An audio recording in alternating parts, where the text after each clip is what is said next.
அப்படியே தூள் மண்டை உடஞ்சு போயிட்டுமா எப்படி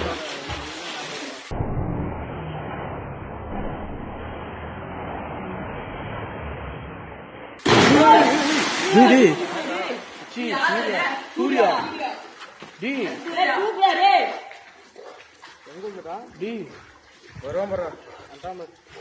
ரத்தம் வருதுடா ரத்தம் வருது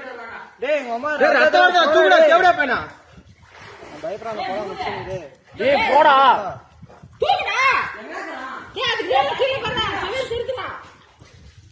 அடி விழுந்துட்டு சூர்யாடா டேய் உள்ள போயிட்டான்டா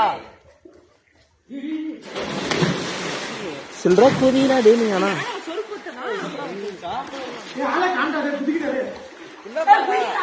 எனக்கு நீசலே தெரியாதுடா ரத்தம் வருதுடா முட்டி வட்டி மச்சான் கீழே போடா கீழே போயிருப்பான்டா ஏய் உங்க அம்மா போடா கூதி போலீங்க